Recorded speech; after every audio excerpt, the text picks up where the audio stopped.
Why, hello, everybody. Welcome to Dishin Days, where we serve up a full dish of this week's episodes of Peacock's exclusive number one award winning hit soap opera, Days of Our Lives. I am your host, Tony Moore, and I am joined by my gaggle of gals. Your We have three gaggle of gals. three. Three. Oh, The shut up. secret word today is three. One, two, three, not only you and me. It's gonna be a long day. It's gonna be nah, nah, nah. It's gonna be a good day. Hey, hey, hey. Anyways, introduce yourselves. Let's see if you know what. And here are my gaggle of gals. We have. Michael Mattis, how are you? Hey guys, Justin Lee Hareld here. And I'm Araceli Aviles. Look at that. So you know what? That's how I'm gonna do it from now. I'm just gonna say gaggle of gals. Got it. Sit back and see if we get the order right. Yeah, see if y'all get it right. Thank you guys so much for tuning in. If you haven't already, make sure you follow us on all social media platforms. We are Dishin Days Show on Facebook, Dishin Days on Instagram, and Dishin Days on Twitter. The @ is jumping for joy that we no longer have to say underscore Dishin Days on the Twitter. You can also subscribe to our YouTube channel where you can find all past interviews, past shows, upcoming interviews, live events, all of that kind of stuff. Just make sure you click subscribe and hit the notification button. That way you never miss a thing. And of course, make sure you venture on over and to our podcast station. We're on Apple Podcasts, Google Podcasts, Spotify, and iHeartRadio. In case you want to take us on a long drive, a walk on the treadmill, or a stroll through a lily of fields, we can be there to give you a full dish of the episodes of your favorite soap opera, Days of Our Lives. And of course, while you're walking, wear some merch. Dishindays.threadless.com has all of your favorite Days of Our Lives Dishin Days inspired merch, including our Meliswin logo, Possessed, which is perfect for October. Or if you just want to sport that you're a Dishin Days fan, check out the logo. If you want to serve up a full dish, go ahead and click that. We have towels, we have shirts, we have sweatshirts, we have mugs, we have stickers, we have any and everything you want to show that you are a number one Dishin Days fan. Oh yeah. Okay, that's it. Oh, and of course, for your full fix of your favorite soap operas, head on over to JLJ Media, hosted by my chocolate twin and former co-host of Dishin Days, James Lott Jr., who will give you the latest and lowdown of Young and the Restless, General Hospital, and Bold and the Beautiful. So, and also some original audio dramas. So head on over to JLJ Media on the YouTubes to support and find out all the things that are happening on your other favorite soap operas. And now, kidlets, what did we think about this week's episodes of Peacock's Days of Our Lives? On a scale of 1 to 3. On a 1 to 3? Most people do 10. But this week we're doing 3. 1 to 3. 1, 2, 3, not only you and me. I'm eating threes and I'm caught in between. Oh, Lordy. That's what comes up. Normally she thinks she's Beyonce. Today she thinks she's Britney.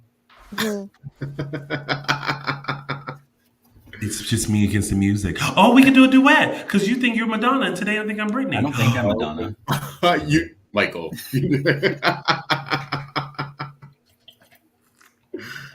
Well, on a scale of 1 to 3, Michael Mattis gives it a 3. Damn, they're both sipping the tea today. The tea sipping, yes. What did you guys think? Oh wait, I didn't. What was the number, Michael? I said 3. Out of 1 to 3, I give it a 3. Okay. Yeah. Yeah, for me, No it was one a paid really attention to good it. week. I really liked this week. Mhm. I thought we got a little bit of everything. There was like some sexiness. There was like some romance, kind of some intrigue. We had a little bit of some interesting turns with some characters we'll get into. But I really, really liked this week. Araceli. Same. There was one thing everybody was talking about. And then there was other stuff that, True Days of Our Lives was like, fans were like, yeah, it's like we get a little bit of everything this week. It was good. Mm-hmm. Yeah, I thought we definitely dived into a lot of different things. Some things I think we were interested in seeing play out, but it's definitely a lot to discuss. So let's not waste any time. It is now time to start Dishin Dishin Days. Days. That's the closest we've ever gotten to it. Love it. Look at that. Must be the Holy Trinity. All right. So because it refers back to three, but like not saying three. That no. Oh God, no. Different The Lord's three. Day. Different three. Y'all. Oh, okay. Let me tell you. Y'all know I have to look down at my phone because I never know when Mama Boar is going to text me. Already. So she's already said, I'm a number one fan now. You go, boy. I'm like, laugh out loud. Thanks, Mom. And then she goes, I like this week too. Threesome. Okay. Okay. Wow. Okay. I will say I'll bring this up later. I actually asked my mom about the scene, and I was actually surprised at how she described it, but we'll get to that in a second. Okay. Let's start things. Just to let you guys know, we're going to get to that discussion a little bit later. We're going to get through some business first, and then we are going to have a deep dive into the scene. But first, we're going to start with EJ, Ava, Johnny, Wendy. Yes, Wendy, Gabby, Leishan, and Stefan. The Demera Enterprise shakedown. First of all, yes, Wendy Shin, for coming into Salem. Yeah. I'm actually really excited about that because I felt like she was such a dynamic character in Beyond Salem Chapter 2. And I'm like, there has to be a place for her on days like, and I love that she's a techie. And the second she was like already trying to hack into stuff, I was like, oh, you know who I wish was on with her? I was gonna Nick. Theo. Oh heck no. Yeah. That reminded because I was thinking in my head, I was like, what's the last tech person we got? And I thought of Nick. I didn't even think of Theo. Oh heck no. Maybe, yeah. Theo. Yeah, we haven't had a tech person on the show in a while, or someone who's she's so unique. She's so dynamic. She's unlike any of the other characters on the canvas. She's unlike any of the other characters on the canvas that have been there for years. Yeah, she's very much like a listen. I want what I want, and I know what I want. Just give it to me. Yeah, and like you can tell already, she's intrigued by Johnny, but she still has that. Yeah.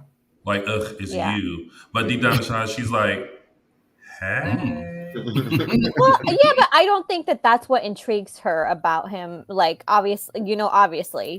So you didn't notice how she was looking? No, like but then and the mousseles and the tank top. Yes, but she moved on from that pretty quickly, and the more I was happy that she got more intrigued. The more he started talking, that was what mattered to me. That the more he started talking about his family dynamics, that how similar they are to hers, how just immediately that they were strangers and they were just upfront with each other, and she was like, all right, I see you. Yeah, and I also love how when they bring new characters on, how they're smarter than the people who've been living there for like decades. Like already, she was like, "What'd you do to Stefan?" Yeah. We find out he hack into some stuff because something ain't right. Or as my grandmother would say, something ain't right in the buttermilk. And Wendy was like, he figured some stuff out. So it looks like there's going to be like a team up with her and Johnny to kind of get to the bottom of some things. What do you guys think about the? Did I switch? Am I switching over before anyone had a chance to? No, I would say I liked Wendy. I liked her on Beyond Salem too. I'm glad she's on the show. I'm glad that they're introducing her now when we're sort of getting this this sort of a little bit of a heel turn with her brother. So I think it's a very interesting time to bring her on as like opposition to him. And I thought his best scenes in Beyond Salem 2 were really with her and sort of getting to know him through her. So I'm glad that she's coming on now. I think she'll help flesh out his character his a lot. dynamic changes too when he's talking to her. Like it becomes like a very organic big brother little sister relationship. And I remember enjoying the fact that he was frustrated by her, like the annoying little sister. Like he calls her by her and to bring up the cultural point, he calls her by her formal Chinese name, which is particularly important because it is in the culture. It's very much I want to say unfortunately it's a power dynamic. You know, you see this person as her. It's like the equivalent of another person just calling you by like your full name or your proper given name, just as a power dynamic. And so she's always the little sister. She's always he becomes very much in the paternal sector when she's around. And so it's good to see that reflected in a different way that's more cultural. This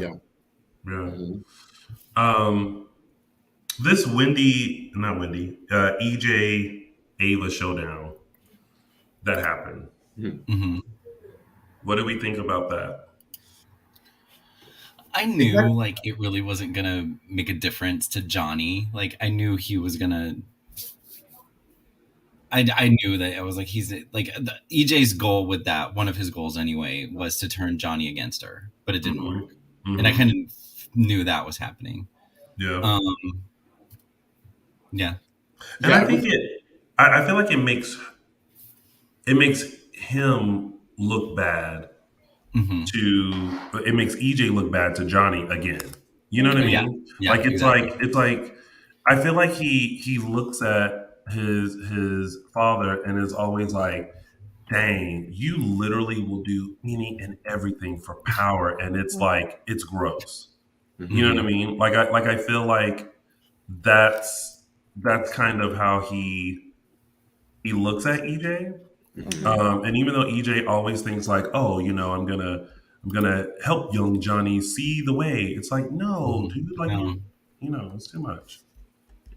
Yeah, I was surprised it sort of ended that quickly. I didn't know if we were going to get like another round of them sort of going back and forth living in the house again. So for them to come basically back home and then for EJ to sort of spring it on him the 5 minutes after they walked through the door was kind of surprising.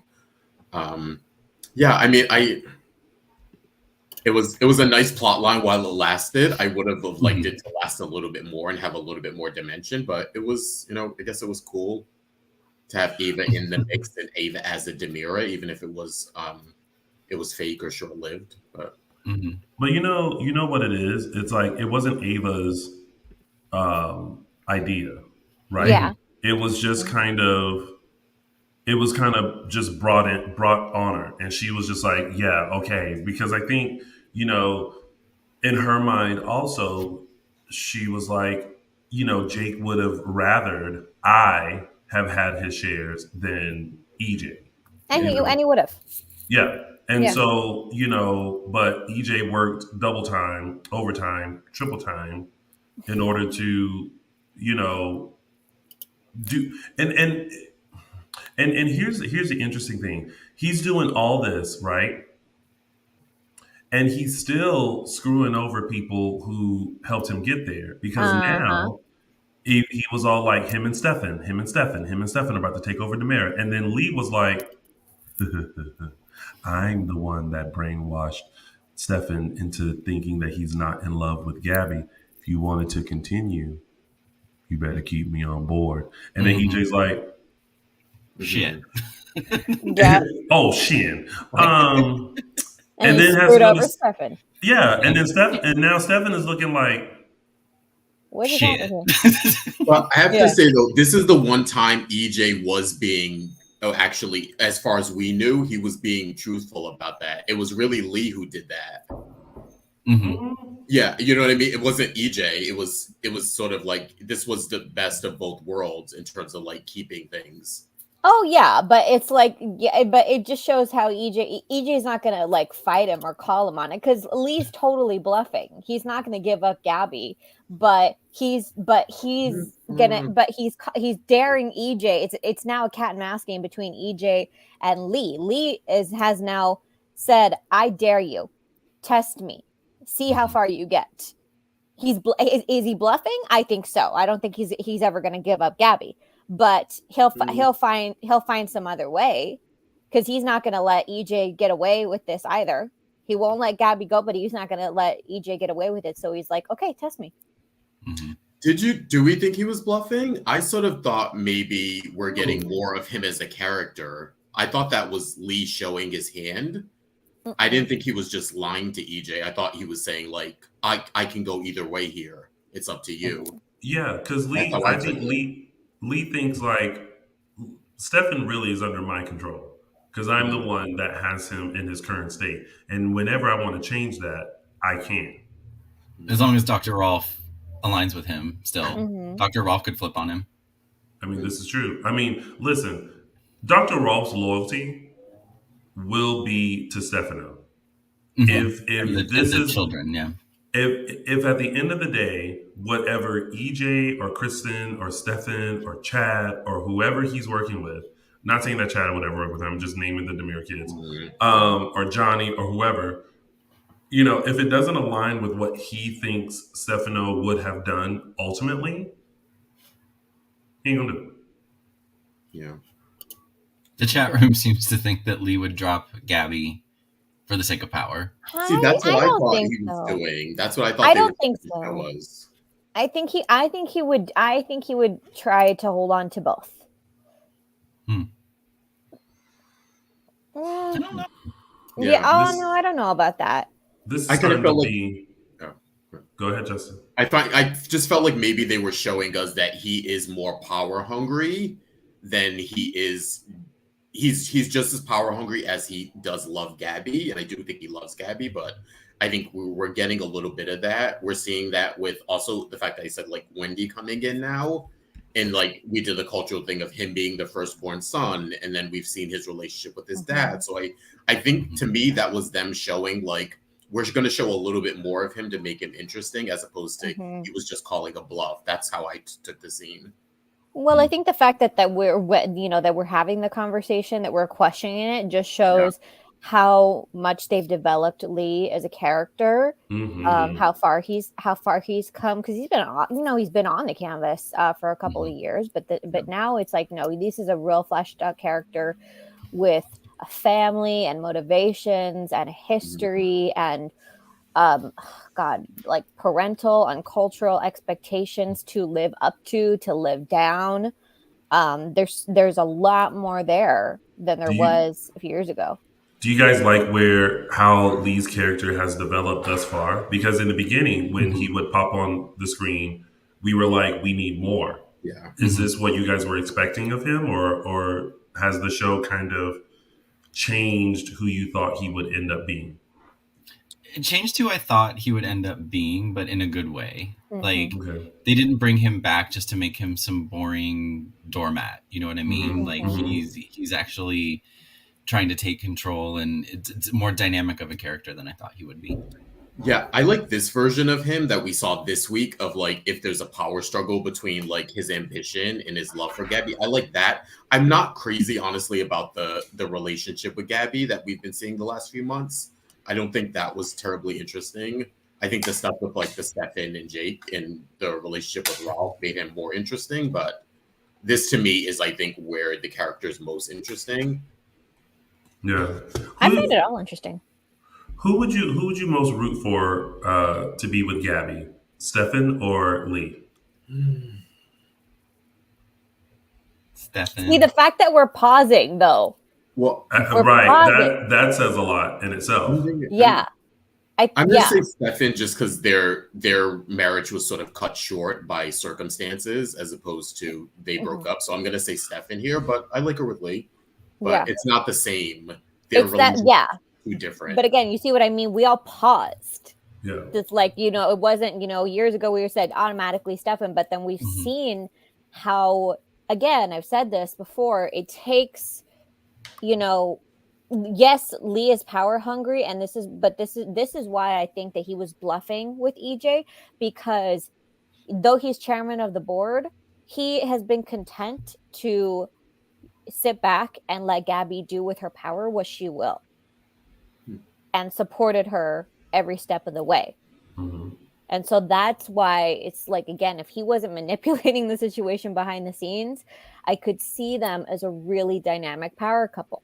Lee and Gabby. Yes. See, same. There's something about how Gabby has evolved that makes me feel like, and I know the Stabby fans are going to be like, but back then I would have said Stefan and Gabby. Mm-hmm. Right now, who Gabby is and who she's become, and her continuing to be this very headstrong, business-like woman. Mm-hmm. I think her and Lee would have such a perfect dynamic of business and pleasure that I think it would work where she is in life right now. But the show has deemed Stefan and Gabby as the love of each other's lives and the super couple. But for some reason, I just don't feel it. I think it's just what goes to what Justin was saying, is that they were the dynamic super couple, mm-hmm. but their time got cut so short. It's a case of like what could have been. Mm-hmm. It goes to both of your points. It's what could have been, but what is now. Stefan was paused in time. Well, now actually he's kind of backwards in time. Yeah, he got 4 years to catch up. Yeah. No, I mean, in terms of like Rolf brought him backwards even just a few months before. Oh, that. Yeah.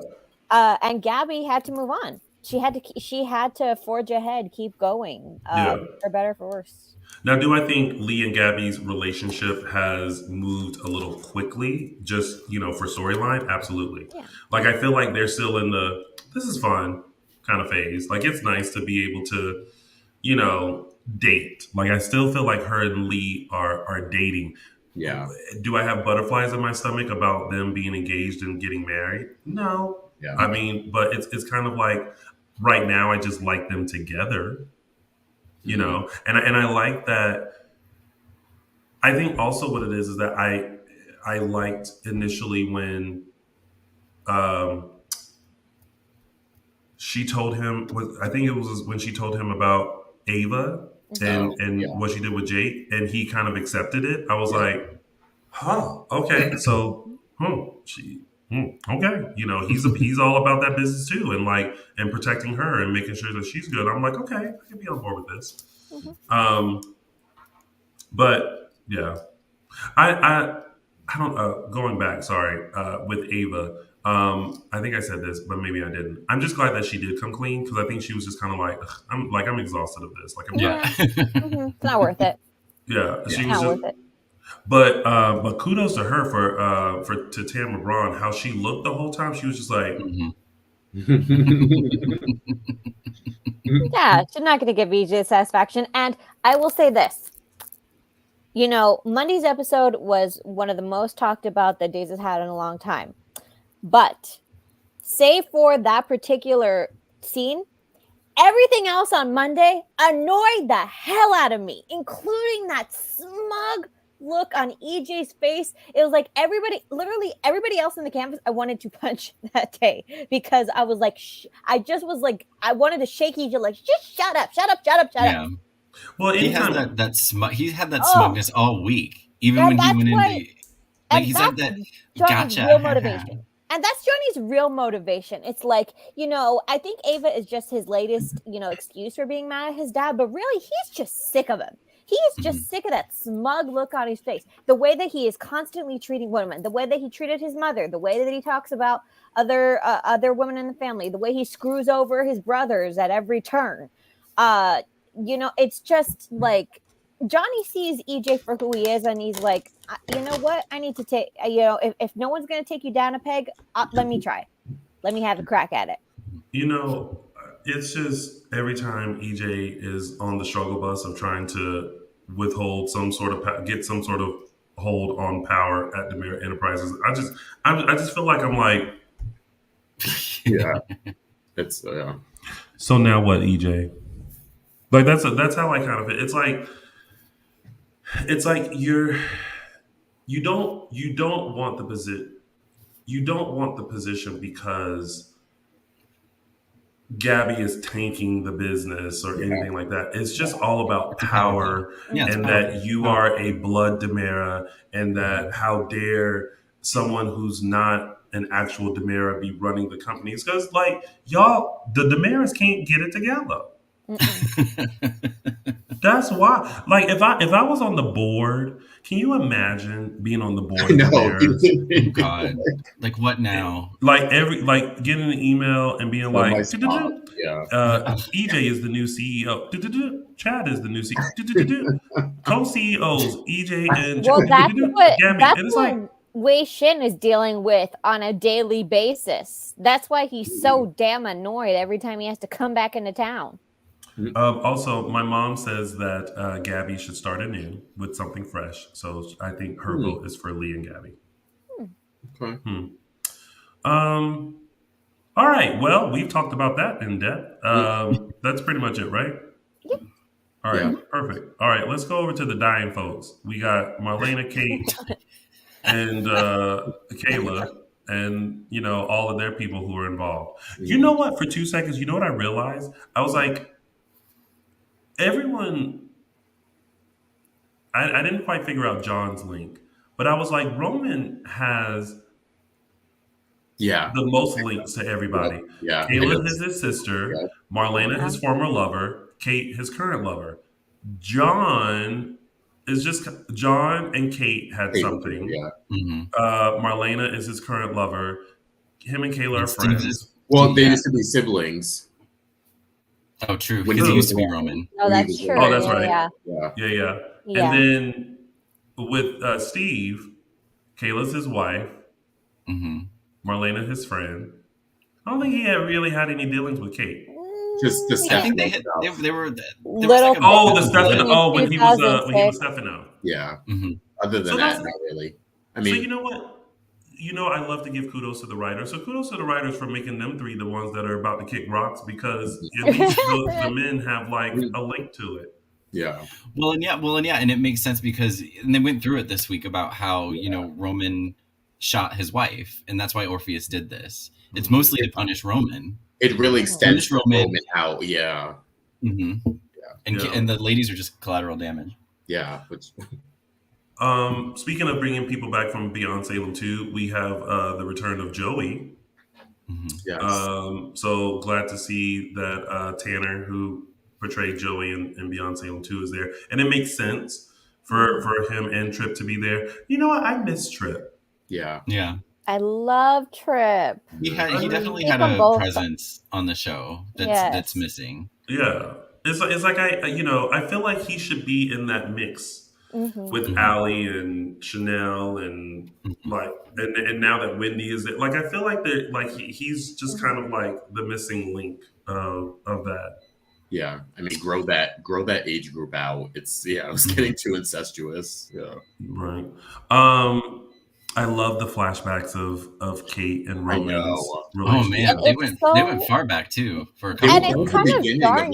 That was 25 years ago, it's more. Yeah. Doesn't it feel crazy that was 25 years ago? I mean, that they have a history, that they were married, but it's like so much has happened since then, and then you actually look back and like, dang, they've had a thing for a long time. Kate and Roman, actually, their history started when really. As soon as I start talking. Okay. Roman and Kate, their thing actually started when Sammy was being framed for murdering Franco. And Roman kind of knew that Kate and Lucas had something to do with it. That's when like their kind of adversarial relationship started. And then it just kind of continued on from there as this like kind of like a twinge of attraction. And then they kind of played around with it for a few years, and then finally until they just, agreed to be together and get married, and then unfortunately, at the wedding. But yeah, they've been like they're yeah, I know the car alarm did not agree with me. Did not want to hear that. But but no, like it's been like even longer than those flashbacks. Like years before those flashbacks we saw was like the start of their thing. Yeah. And good that you still have the same actors, so you can use those clips. Sometimes you can go back and use those. Use the clips, or they're worried to about send out another paycheck. They use the original actor or whatever. But I do notice that Lauren Koslow kind of used a different voice for Kate back then than she does now. A more villainous voice, I guess, is what I'm saying. She's softer. That's back. Look, Kate is tired now. She has been through stuff. She has almost died. She's been through the men. She is just like, this is my I'm tired voice. Though I give her kudos because it was, I thought, a beautiful ceremony. And, no one can rock a beautiful bathrobe like Lauren Koslow. No. Yeah, I found it really She could wear a hefty bag and would make it fashion. Yeah, I found it really sweet and romantic, which sometimes you don't always... With them two, you're kind of like, oh, I can take them or leave them sometimes. I think we like them together, but they've sort of been dynamic with other people in a lot of other ways. So it's like, okay, like we like them together, but I just found them really sweet. And I felt like they gave it a moment. It was quick, but they did give it its own kind of moment. Yeah. Exactly. Yeah. And pulling from their history, and it wasn't about they're each other's second choices or things like that. Because sometimes with Roman, it's all about he can't have Marlena, so he goes to other people or whatever. But I think with the flashbacks, it cemented that he really does love her and they love each other and they're really in this. They have the solid history. Yeah. And that there's just something that's always just been there, between them, which is good. It's like it was like a lovely trip down memory lane. It was also a lovely trip down memory lane for Lauren Koslow's hairstyles. And I also think highlight Lauren Kate was, I think, my era and probably my favorite. Lauren Koslow. No, Blue Streak. Blue Streak. I was going to say they didn't. Yeah, we didn't much of the Blue Streak, which was later when her and Roman weren't really together then. But yeah. Just a props to Lauren Koslow. She's been consistently on the show since 1996 with no some actors celebrate these anniversaries and it's like, okay, they've been on 37-year anniversary, but they took 5 years off here, 3 years off here, and Lauren Koslow has been 1996. I can't do the math of how 20. It's probably 27 now because it was 25 maybe a couple years ago. I don't know. If you ain't got no calculator, don't worry about it. Like with no breaks. So big ups to Lauren Koslow for the longevity factor. And many lives of front burner stories. Like she's very not until I'd say the past couple years has she really been relegated to like supporting, but she's been out there like in front burner storylines since then. Yeah. Do we think they will be saved, or do you think one of them will kick the bucket? Well, we saw in the promo that one reaches the light. So we'll see. We'll see how far that goes. Yeah. Can we talk about the 2 times that John was about to smash things? For the love. He needs to I'm sorry. I don't remember. Has John always been this like? Well, remember. Well, and I know he's got like brain injury or something, but like this reactionary, these violent reactions, or like saying he wants to punch Kristen in the face. I call it warranted this time around. I think these are warranted. I don't know. It just seems so aggressive, and it's just kind of like I'm like I don't like this for John Black. No, I don't but like you're that. talking about not one, 2 people, and he doesn't even yet know that Kristen is responsible for this serum and that she's blackmailing Brady. So he doesn't even know about that part yet. But you're talking right now. You're talking about 2 people who have just been a thorn in his side for 30 years. For 30 years, these 2 people on separate occasions have just been threatening and harassing and abusing him and his for just like things that he didn't even do. So are you saying that he's reached the moment of I'm fed up? Yeah, I mean, and then about 10 years too late. Yeah, it's just like I can't imagine having to deal with that decade after decade after decade. He dealt with it and I just, again, and maybe it's just my memories, not there, but I just don't remember him. Like, I remember him getting angry at Stefano. I remember him getting frustrated by Stefano, who more than anybody effed with him and the family for years and decades and made him into multiple different people. I just don't remember him getting this like aggressively. But remember, this comes after that storyline where the brain stuff or whatever, the brainwash, something happened, and then I just don't like it. Triggers. Maybe that's just it. I just don't like it. I don't like seeing John like that. It makes me think like, it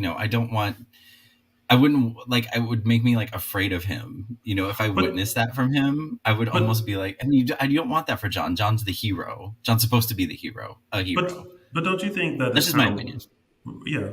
And we here at Dishin Days respect all opinions. Yeah, no, I totally get you, and I think like his kids obviously would be scared to see him that way. I totally agree with you, but it's just, again, there's only so far you can push someone.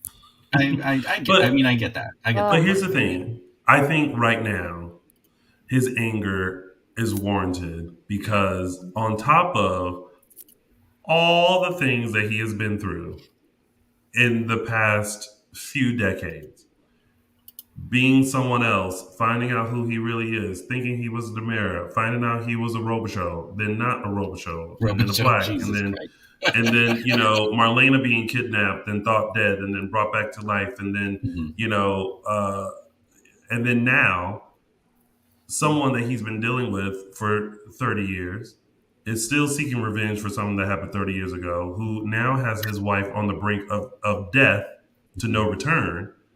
I think seeing the orchid, which, by the way, when Sarah brought that in, I was like, no, where does orchid come from? I was so confused about that scene. I wanted to ask you guys what you thought of it, because I was like, oh, it's an orchid. And I was like, and then they were making a big deal of them staring at it. And then when they brought the card out, I was like, what's going on here? I was like, is there another orchid?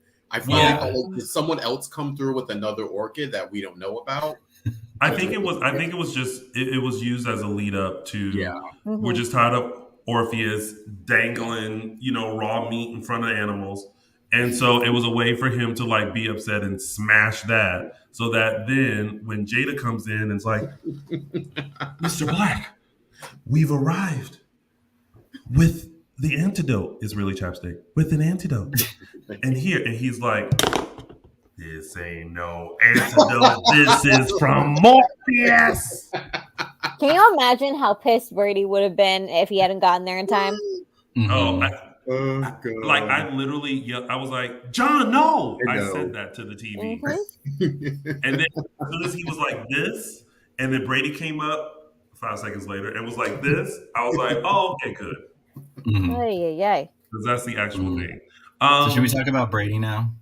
We don't talk about Brady. Let's talk about Brady. We do talk about Brady because I feel like he's gonna be prone to acts of violence any minute now too, and I wouldn't blame him.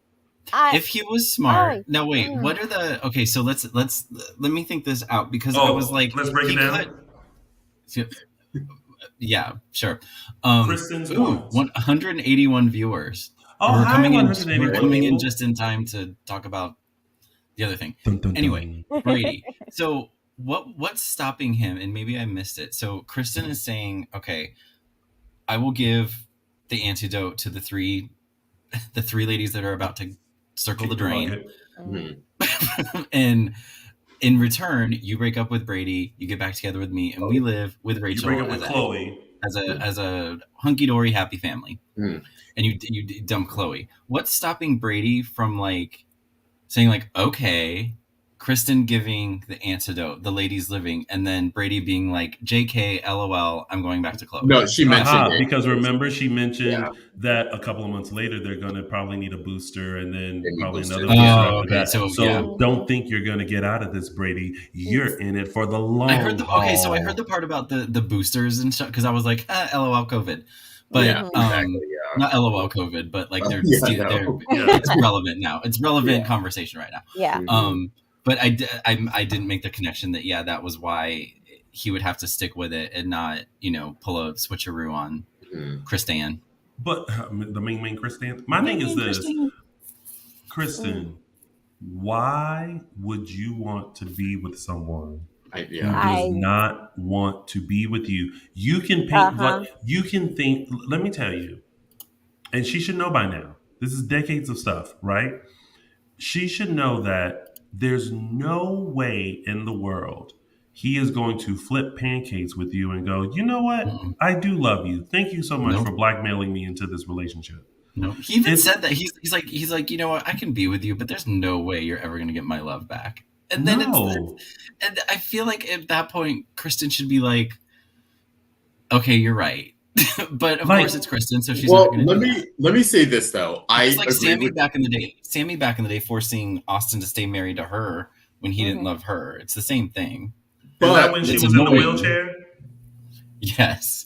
When he plowed her over with the car accidentally, and she lost her memory, and then she got electrocuted, got her memory back, but she was like, you know what I'm not going to do? Tell people I got my memory back, or tell Austin. And so, I mean, it's the different situation, but the same thing.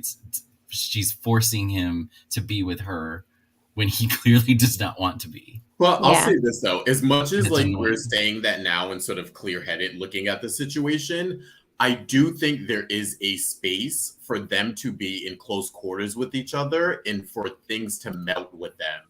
And I think that if we have the idea of Chloe is off with someone else, don't know, but maybe the Stefan thing comes back around and she's with him and Brady's by himself. He's in a house with Rachel in a nice, quote unquote, nice Kristen who's pretending to be the dutiful wife or girlfriend or whatever. I don't think it's out of the realm of the possibility that his feelings could change about her. And I think we've seen this on the show multiple. We saw this last time with them. He hated her the last time she did something, and then he forgave her. They got back together. She went to jail, and then she did the stuff against Chloe, and that's what turned him against her. So it's not out of the realm of possibility that his feelings for her could come back. And we've seen that, using the Sammy Austin. Austin eventually did fall in love with Sammy and marry her, and they didn't have a happily ever after. But feelings change after a while, and when you're in close proximity to people and you see them in a different light. So it's not Araceli, this speaks to something you talked about months ago when Ava first came back and was trying to get Tripp to live with her. I think it was Tripp. And you were saying, she's trying to isolate him to control him. Maybe that's what Kristen is doing. And maybe something similar. I have no idea what I said. Then I was just waiting for Justin to finish. Justin Hareld. I know you're not high. I know you're not high. I know you're not high because 420 was 6 months ago. 420 is in a half an hour. What are you talking about? Every day's a 420. Sorry. Okay, go ahead. Okay, so maybe I'm wrong on that front, but no. Okay, here's the thing. Here's the thing. She's threatening to kill his mother, and she manipulated their own child. Told him she did all those things before he fell in love with her too. He doesn't want full custody of the girl. Kate framed Sammy for murder. Exactly. Got as far as the electric chair and half died, brought her back, and now Roman, Sammy's father, is married to her. So that took guys, and I will reiterate. I'll also say this to Justin's point about the Austin Sammy dynamic. That was a decade later. With Kate and Roman, 2 decades later. Days got to move fast. They may, not that fast. Hi, hello, guys. Hi, hello, Tony Moore here. Have something to say. So here, I think the thing is, if Kristen wanted to get Brady back, here's how you actually do it. when they were in the custody battle, you don't dig up dirt and try to paint him out to be like a horrible father. You actually go, you know what? Brady has done an amazing job. He's an amazing man. He's an amazing father.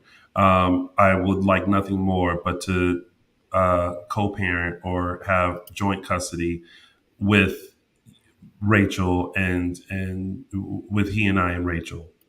And then that makes him go, is there a trick involved? No, Brady, there's no trick. Like you're great. You're a great guy, you know. And maybe every now and then do the little, I know I messed up and I totally will always regret missing out on the best thing ever in my life, but that's something that I'll always have to deal with. Mm-hmm. And this is where... And then, hold on, time out. Yeah. And then, now, his mother is dying. Brady, I talked to Dr. Ralph. I have the orchid. I have the antidote. Here, make sure they get it. Oh my gosh, Kristen, thank you so much. Anything for you, Brady. Comment. Mm-hmm. You see what I mean? Do you see? Do you see how that would make Brady kind of go? You get more. When you say you catch more flies with honey, honey than vinegar. She would catch more Brady with that than doing what she's doing. Yeah. And then you know what? That. And then guess what? But that's not in her nature. That's not Kristen. Yes. And then here's the icing on the cake. You're even nice to Chloe. So that then Chloe starts, what is she doing? Why is she so nice to me? And then all of a sudden she gets in her head to where Brady goes, why are you being crazy? Why are you acting like this? She's just doing what's best for, you know. And then all of a sudden they are, and then Kristen is standing there like, what's the matter? What's wrong, Brady? Or we get sometimes, which we've seen on the show, where some sort of traumatic event or some event happens that brings people closer. And who knows if we'll get that with them living under the same roof with Rachel. Rachel would have to get like, someone have to we've seen stuff like that happen too. So that's what I'm saying. It's not so far-fetched that Brady's feelings could change for Kristen. Yes, but you all are talking about Kristen as if she has the capacity to be rational and not trigger happy. This is where she differs from Stefano, because Stefano knew how to be manipulative like that. He knew how to play the long game. We're talking about a woman who typed up a note and put it in a kid's lunchbox. Hold on, because even with the note, she was like, "What are you talking about?" And they skimmed over that, like they didn't go back and go, "No, Kristen, I know that you wrote this." I assume she was lying on that. I just, I agree with you. When she first did that, I thought, "Oh, did someone else do it?" But then I just thought she was lying because she didn't bring it back up. But the fact that they didn't go, "No, I know," I needed confirmation that it was her, and I didn't get that, so it made me think like, okay, why didn't we just skim over that? You know what I mean? Rachel planted it. It was written on computer paper. That's right. They did make a point of saying that. Yeah, that's a good point. You got to pick up the context clues. Oh, well, then that just means she's turning into a smaller, brattier version of her mother, in case God help us all. Maybe. My mom says that Kristen. Oh, hello, 191 people. Let's get it up to 200. You're just in time because we're near and deep to the Holy Trinity of Salem. My mom said that Kristen just needs to be done, needs to let it go and just be a mother, which I 100% agree. I think if she wanted Brady to see her in a different light, she has to act in a different light. But right now, what she's doing is everything that they suspect her to do, and or would anticipate for her to do, and it's not working. It's not working. Sorry, Kristen. I want to be Team Kristen, but I'm not Team Kristen. It's like she tries to use everything to her advantage, from Rachel to this orchid, and it's like at some point you have to be smarter than them. Because they're going to expect you to, of course, have the orchid and be like, of course you would want to make this. Of course this is what you want to do. Of course. You know, instead of being like, here. And Brady be like, well, what do you want? Just for Marlena to be okay. Mm-hmm. I'll pick up Rachel tomorrow. Yeah. Yeah.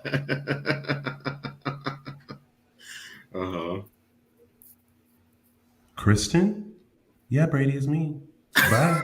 Until you play this. Have a good day. You know what I mean? Like,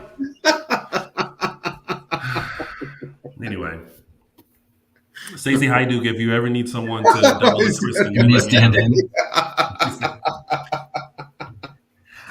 I can also be a great Susan. Oh my god. Well, Michael Maddox just canceled my audition after that. Let's see, and I think that is it for that storyline, right? Yeah. Mm-hmm. All right.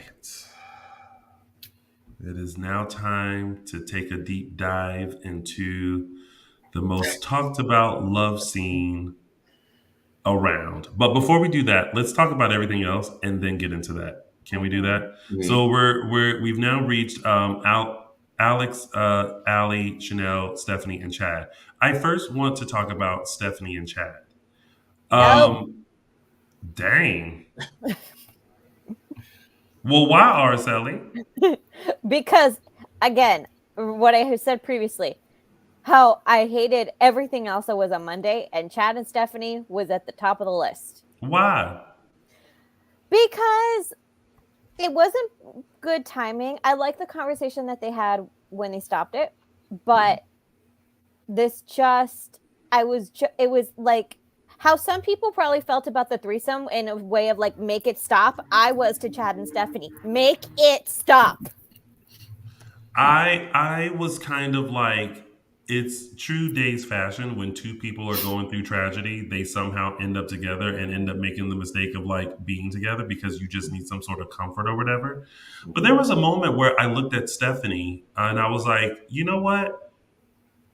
Maybe a little creepy, but I can see how Stephanie can kind of remind Chad of Abigail and why he would be drawn to her. This very, beautiful, ambitious woman who had this certain like spirit about her that I think is very reminiscent of Abigail as well.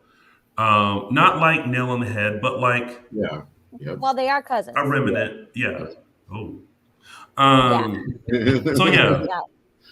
Pure funsies. So I mean, I was kind of like, as they were going on, I was just like, too soon. Yeah. Too soon. That's my comment. I like them together. I could see something there, but just right now, it's no. Yeah, I like the way they allowed it to play out, where they stopped each other and was like, let's not do this. I think in the future something may happen, but I like them as a duo right now, and I like Chad working for her. But yeah, the romantic stuff. I think they knew they were doing that, so I think that's why I didn't like the scene that I didn't like involving them was the morning after scene when Alex confronted them. It was just Lord so have mercy. Cringe. It was like how desperate and insecure is Alex to No, I'm going to take it one step further. And say that. Are you going to take it one step further? And say that entire scene in that room was a casebook text for sexual harassment. What? It was just so cringe. It was because take the relationships out of the context for a second. It was an employer going to his employee's home to berate her about a supposed relationship that she's having and that she will not have a relationship with him. Think about that. That is what he said. That is a textbook case for sexual harassment. He went to her home. That is disgusting. He went to her office. Which is her home. No, he didn't know that it was her office. Well, now he knows that's also the office. It crossed the line. It crossed a very serious employer-employee line. Here's the thing.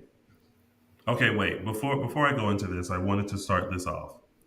Are we in the case of Stephanie and Alex, which I can already see 2 votes for this person? Were we team Alex or were we team Stephanie? Michael? Stephanie. Wait, hold on. Wait, what are you let asking? me go back. As in, like, who team Alex or Stephanie? As in, like, who was in the wrong in this situation? Ooh. Who was in the wrong? Alex. Alex. See, I think they both were, and for me, more well, maybe if they both were, it was more on Alex. Maybe Alex if they were just two consenting actually, adults. I don't think Stephanie did if anything wrong. If they were just two consenting adults, who shared no workplace affiliations, I would agree. I would maybe agree with you, Justin. But he crossed a very serious line. Here's the thing: taking all of that out, just listening to the conversation, I totally get where Alex was coming from. Yeah, because now, yes, he started off being very attracted to Stephanie. And it was more than just an attraction, though. He was like, but wait, hold on. It was like, again, it comes across as like, because he came on as like this, like, gigolo, like, what's the word? Someone's calling him. Yes, yeah. Right. But here's the thing: there's something about Stephanie that makes him not want to be he don't want to be a player no more, right? So, but Stephanie was just like, listen, I'm working with Titan now. You're a CEO of Titan. We cannot do this. It's not right to have like an employee type of relationship, and lay down all this groundwork, right? Mm-hmm. So then, even when Alex was like, okay, I can accept that. But like, let's celebrate. Let's go have a drink. Oh, no. We can't do that because I know your true intention is to really like woo me. And so he's kind of walking on eggshells around her to be like, I want to congratulate her and I want to do this and I want to do that. And her mom's in the hospital and I want to do this and I want to do that. But I can't because I don't want to make her uncomfortable and I don't want to cross the line. Now cut to Chad, who is now her employee. Yeah. And she has like made out with him. Almost had sex with him, and I think Alex is just trying to understand completely different different one-on-one situations. Mm-hmm. Chad was not pursuing her in the way that Alex was. Sure, but at the same time, now Alex is trying to understand. Wait, if you said that you can't do anything with an employee for professional reasons and everything like that, so then why are you doing this? And but then when it came to me, who now I'm so in my head about everything when it comes to you because I don't want you to quit, I don't want you to come across as unprofessional. But because she told him no before. This was just the fact that they worked together was just another layer of protection for and her. That's why but he was. That's why no he was before. Saying. That's why no means saying, no. If you're just not interested, that's one thing. Yeah. And that's what he was trying to get at. The bottom line is Stephanie indicated to him she wasn't interested, regardless of the reason. Stephanie indicated to Alex she was not interested, regardless of the reason. He had no right to go over and demand an explanation if she's as to be why. A hypocrite, look. If for the sake of argument, if she's going to be a hypocrite, let her be a hypocrite. Let her do. Let her be the hypocrite in the situation. I don't even think she was that much of a hypocrite. But I don't think she is. But then let her be the hypocrite in his eyes. Don't bring yourself down to the lowest level and go over to her house and call her out. That does her office. Her office doesn't matter. It makes you look like the scum. No, but see, this was being scummy before too, yeah. But this is the interesting thing, though, is that the situation really is no different between Chad and Alex. The only difference is that Stephanie is not interested in Alex and is interested in Chad. Exactly. No, it's completely different. No, it's again, not. Chad, but that makes it worse because the power dynamic is that she's the employer and she likes Chad, so that even makes it worse a bit because it's comparable, but even worse. Yeah. Because if you think about it, the tables have turned. Yep. Because in the Alex Stephanie situation, Alex is the CEO and Stephanie was the employee. Yes. Cut to Stephanie is now the CEO and Chad is the employee. Difference being that those two were in the exact Chad and Stephanie were in the same place. Was there a power dynamic in the same place as what? In the same place as in two consenting adults. Any HR department could say, okay, you sign a form. Say they wanted to go into a relationship. Any HR department would say, okay, you sign a form here saying such and such and such. Those forms exist now, and then that's taking care of that. So the same couldn't happen with Alex and Stephanie. No, because Alex was being kind of gross about it. Yes, because he was pursuing her when she had clearly said no, even before that she started working for him. Well, I see what you're saying. I think that's a dynamic to it, but that doesn't erase the fact that it's still sexual harassment, even if you take both cases and separate them. They're both cases of sexual harassment. It's just one's not better because it's consent. I mean, because then according to HR, it is. Let's talk about that. When it's a man and a woman, we argue the power dynamic, even if it's consensual, because we say, what if the woman feels? Now, again, we know Chad doesn't feel this way, but that is the argument that is often brought up as to why you don't have these relationships. I'm gonna counter that. I'm gonna counter that with you right now. I'm not gonna let a woman off the hook just because she is in a certain position. Because guess what? That's what's gonna happen with Kristen and Brady. Because Kristen still technically is Brady's boss right now. Remember? Ding, ding, ding, ding, ding. She's not just the mother of his child. So there you go. And I would not let her off the hook either for all the crap that she is pulling in the office. But my whole point is this: the situations are similar. The only difference is that Stephanie is attracted to Chad and was not attracted to Alex. Mm-hmm. And the fact that she laid out this groundwork of like the reasons why no pursuit can happen was due to the employee relationship that they had. Well, Chad and Stephanie have the same thing. So all Alex was saying is, why is it different? Because we're not saying she doesn't have the right to reject Alex. She can date whoever she wants. She can, If you're saying these are the principles that I live by, then they have to apply to everyone. I think that's his point.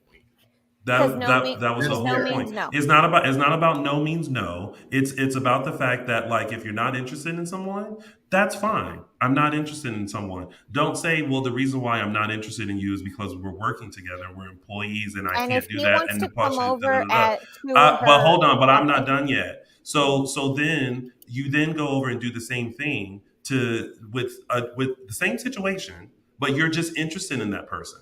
So it doesn't make sense to lay that groundwork to someone else that you're not interested in, say these are the reasons why, but then pursue someone else and say, well, this is fine. I'm disregarding everything that I just told someone else. So then by that token, you're saying that the argument is which Alex came over to Stephanie's office and confronted her. No, there's no office. It is her office. She said it was her office. Regular person Alex or boss Alex? Alex came over like as you want to pick and choose. Alex came over as Alex and said, "What's the dealio? Why are you putting down this groundwork and rules to me and having me tiptoe around and walk on eggshells to where I can't even be nice to you as an employee because it makes it look like, oh, I'm pursuing you. But now here you are all up in Horton Town Square canoodling with your employee."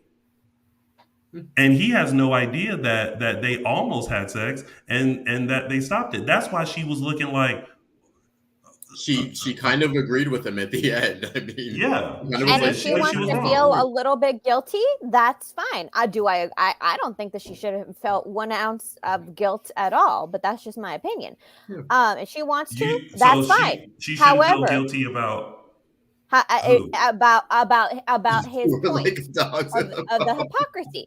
Now, if she wants to feel that way about maybe not making things clear, as in she just used the excuse of the employee-employer relationship as an extra layer of protection, which I think she did, but didn't make it clear that no, that's not the only reason. If she was just using that as an excuse, then fine. Go back to the drawing table, make it clear that it's not the only reason that you're rejecting him, that you clearly 100% have no interest in him. Get it out of the way and say, lay out the new ground rules and say, hey, let's start from scratch. You're the employer, I'm the employee. Fine, but no means no. That's fair. In conclusion, I'm just going to put this person's thing up, and that's it. She knew Alex had a point, and that's it. Point. The threesome was going to be the interesting part of today. Sometimes you never know. Sometimes you just never know. We will. But I mean, technically, getting mad at someone is a genuine human right. It's not an excuse to call it sexual harassment. What counts as sexual harassment is violating someone's request to say no. Thank you. I like Tim. I don't know if that's right. Tim is very political. He's like, you're all right.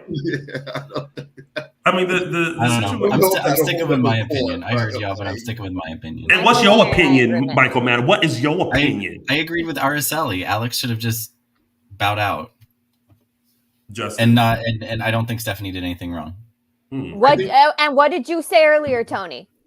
If they don't want you, why are you pursuing them? Those words came out of your mouth. But it's not about the pursuit. It's about the fact that she laid down these specific rules as to why he can't pursue. She said no. She said, who cares what her reasoning was? She said no. Sure. Done. Sure. If Alex doesn't like it, he doesn't have to like it. And he made that very clear that he didn't. But this conversation was more. I don't think she did anything wrong. That's my opinion. It was more so a clarification. I am confused. Yeah. Conversation, as in like, I can't pursue you, and the reason why you said was because we work together. And if he was confused, he could go in calmly into her office and say, "I am confused. Can you clarify this for me?" Not barge in and say, "You're the biggest hypocrite I've ever met." And there's the difference. He wasn't wrong, because I think she feels like a hypocrite too, especially not divulging all. I mean, she ain't got to divulge any information, but Stephanie know, and we know, and it's something to that. So y'all can be Team Stephanie's not wrong. Me and Justin over here, like, we get what Alex was saying. Yeah, like, it's not about, I don't think either of them are right. I just say I get what he was saying. I get that he had a point in regard to what he was saying. It doesn't mean Stephanie should be with him or Stephanie should. No, if Stephanie don't want to be with him, that is fine. Yeah. Stephanie ain't got to date fine behind Alex. He just came from a threesome. Like, he's gonna be all right. He can have Simone. He can have anybody. But what he is confused about is it's like saying it's like, don't tell me that I can't do XYZ, but then it's okay. Like, this person ain't got the same rules that I do. Look, this is all clearly very complicated. People, it ain't complicated at all. Make sure you have the number to HR memorized. That's all I'm gonna say.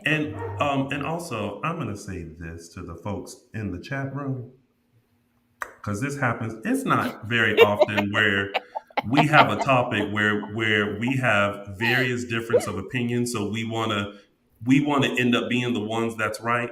And if we decide that we are going to take a little time to voice our opinions and argue down our point, guess what? That's what we're going to do here at Dishin Days. Why? Because y'all didn't come here for a recap. Y'all came here for a discussion. And so we are going to discuss it until we are blue in the face, or until Michael Mattis rolls his eyes and mutes his microphone and tells us to move on. That's when we'll move on.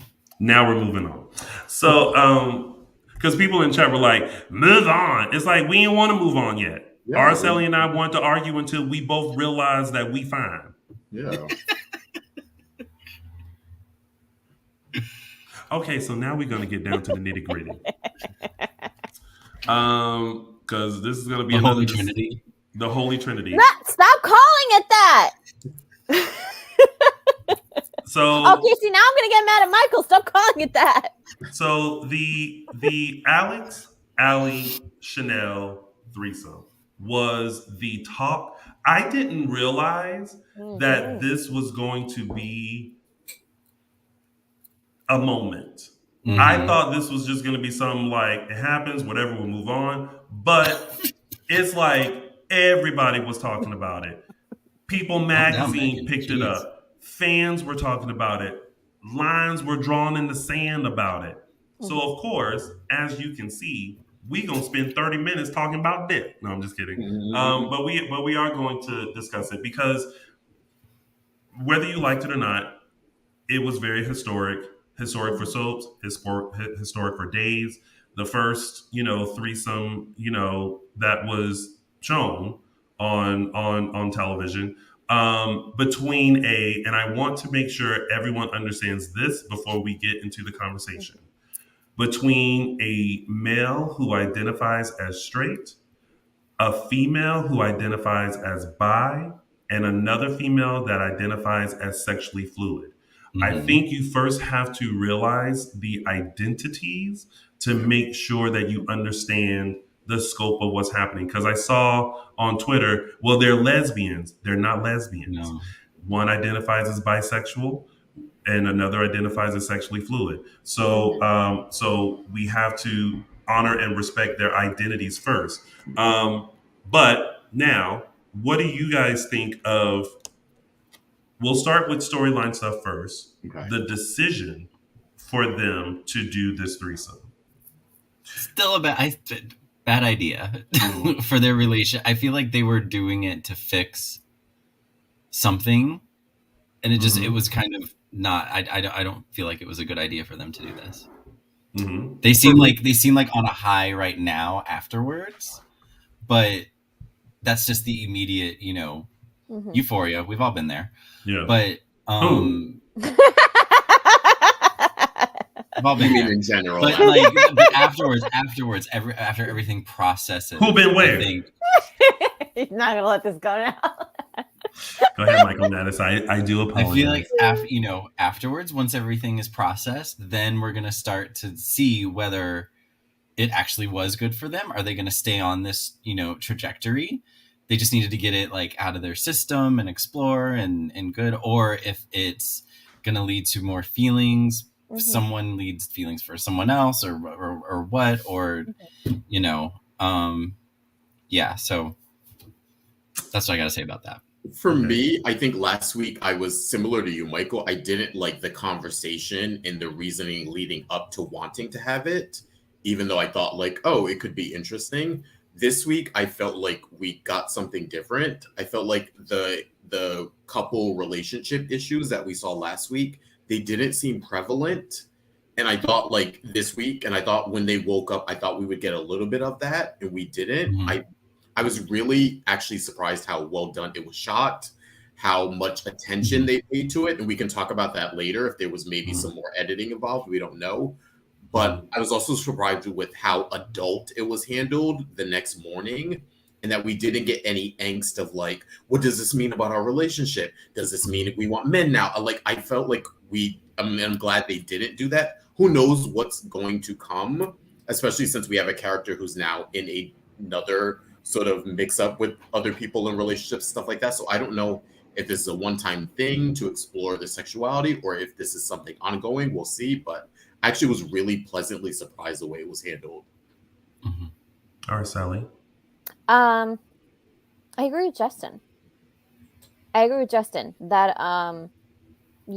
storyline wise, I think it's too early to tell what, if any, ramifications there would be for this, because it seems like we're moving on to different storylines with both Chanel and Alex. So if this just a moment, I'm okay with that, because in that case, it kind of I think that's how it should be treated, as a moment between three sexually active people who made a decision amongst themselves to be honest, to be responsible with each other, and to enter into this with no expectations of anything other than meeting the moment.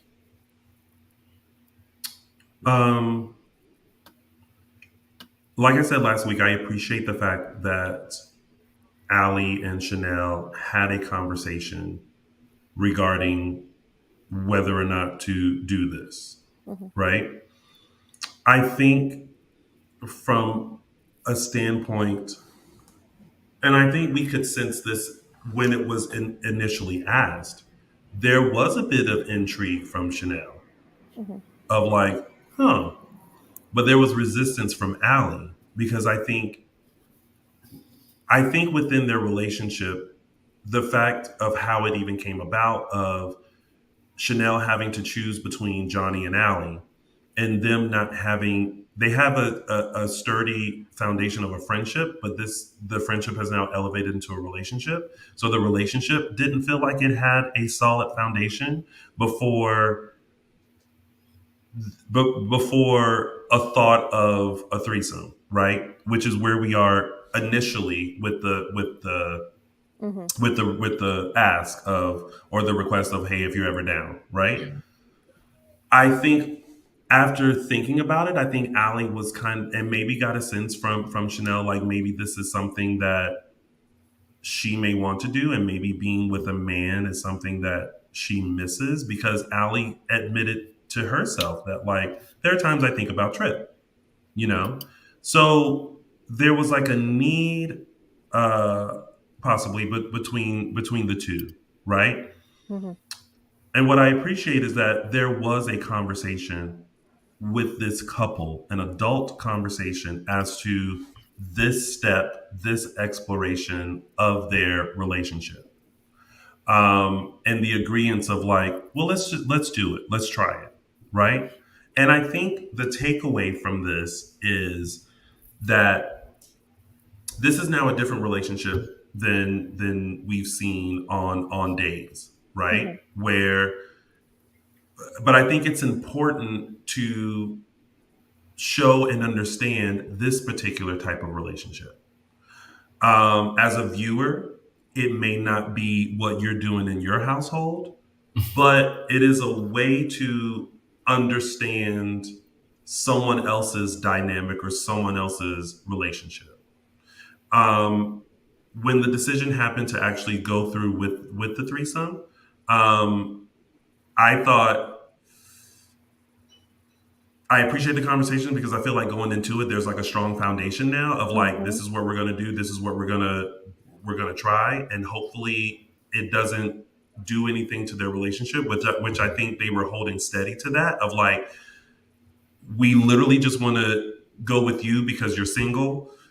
There's no like, there's not going to be like, oh my God, I want to be with him type of a thing. It's like, we're just, basically they're just using them. And then it's like, you can go along your way, right? It's just sex. It's just fun, right?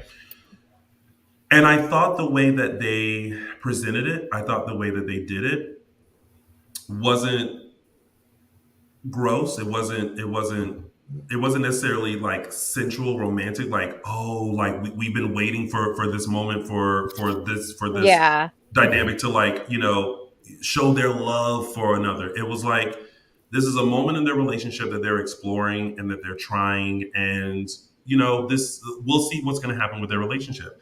And I didn't think they went too far.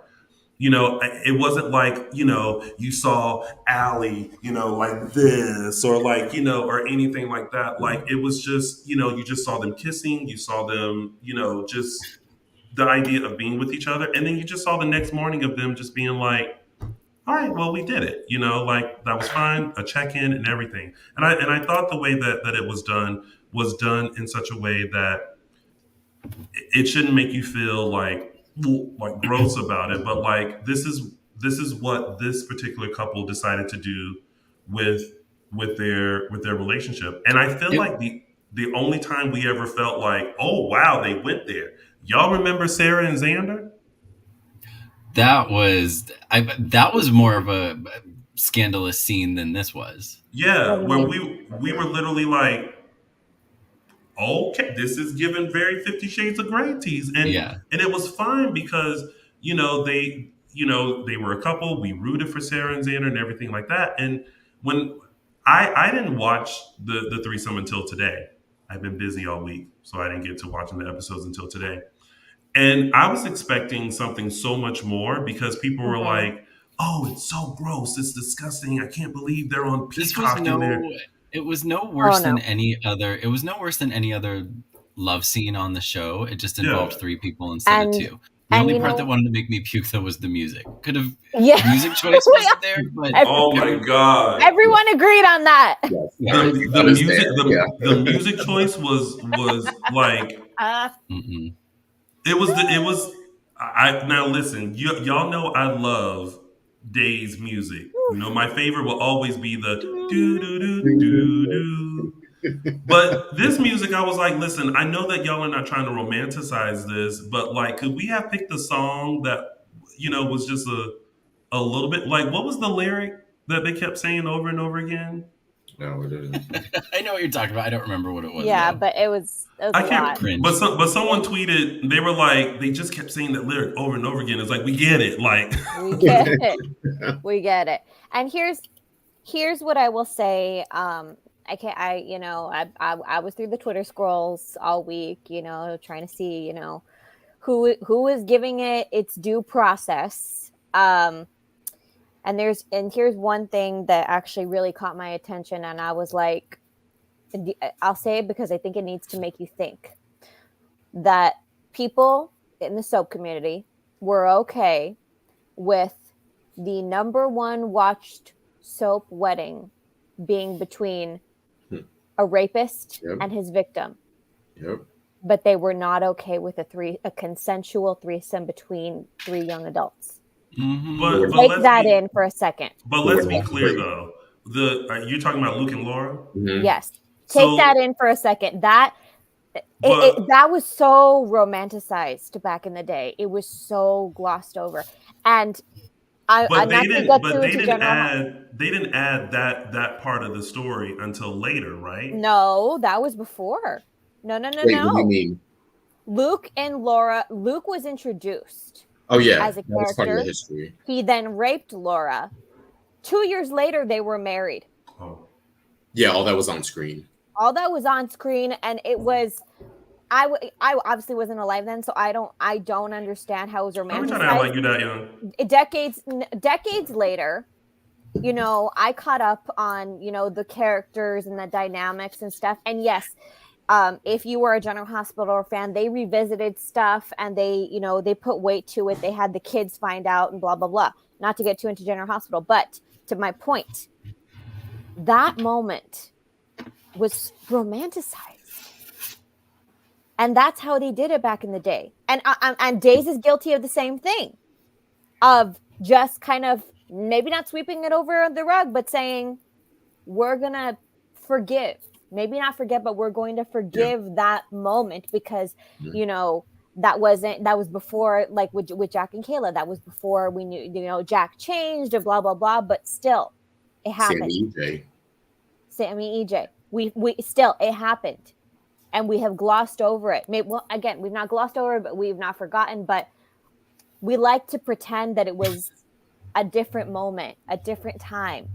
Again, Sammy EJ, this was what? 15 years ago? It wasn't that long ago. No. We think about how Bill raped Laura. Hello. We are okay. Where are we in a society where you continue to think that was okay, but why? Because they got over it? Because some of the characters ended up marrying each other or becoming in-laws? And yet you're not okay with 3 consenting young adults doing what they want to do in the privacy of their own home. Yeah, and it's also the notion of like, you know, they're trying to shove this down our throats because they would always say that when it came to like the Will, Sonny, Paul storylines, right? And what we have to remember is that the show is depicting people living their life authentically, with a few kidnappings, you know, and and the people coming back from the dead, you know, yes, whatever. All of that, right? But that's but this is one of those things where it's like, again, they had a discussion regarding their relationship and if this is something that they should do. Pertaining to storyline, we don't know what this may take. This could just be like we did it, we'll never do it again, or it could be something that they continue to explore. We don't know. I mean, we have a sense that Chanel is not going to be able to think about that either way, because there's a whole nother can of worms that's about to be opened, right? But I think the takeaway from it is, again, this couple decided to have a chat, explore something, and that's okay to do within your relationship. Mm-hmm. Whether it's a man and a woman, a man and a man, a woman and a woman, whatever the dynamic of the relationship is, if there's something within the relationship that you want to try and explore, you should be able to talk with your partner about it and do that. That's the only takeaway. And to be honest, that's the only thing that really should be talked about, is the storyline of whether you liked the fact that they made the decision to have the threesome, or they didn't, or you didn't like the fact that they had the threesome. So I asked my mother, because I hadn't seen it yet. I asked my mom, I said, "Did you watch Days this week?" She said, "I sure did." I said, "Well, what did you think about the threesome scene?" And she said, "I don't think Allie should have did that, because, she's insecure about her relationship. So I don't think the threesome was a good idea." And what was she didn't have a problem with it being she didn't have a problem with it happening. She had a problem with the decision to have it. Right. Which is what you're saying. Yeah. And that's what surprised me, was that she didn't go, "I don't know why they would put that on TV like that." Mm-hmm. It was more so right off the bat, she discussed the storyline and the effect of that decision with the storyline. And I found that so interesting for some reason, because I was like, here I am about to discuss a threesome with my mother. But I thought for sure she was going to say something like, I don't know if they should be showing stuff like that. And I actually asked her, I was like, "Well, what did you think about like the actual showing of the threesome?" She said, "I thought it was done fine. I mean, all they was doing was kissing." Yeah. And I said, okay. And it's weird to hear people say, "Oh, ever since they made the jump to Peacock, I knew this was the direction they were going to end. It was going to be like porn." And I'm like, I don't know what kind of porn you watching, but that ain't porn. This was handled. They had an intimacy coordinator. It was like, again, it was no more graphic than like Tony referenced, the Sarah and Xander scene. It was no more graphic than that. It just involved 3 people instead of 2.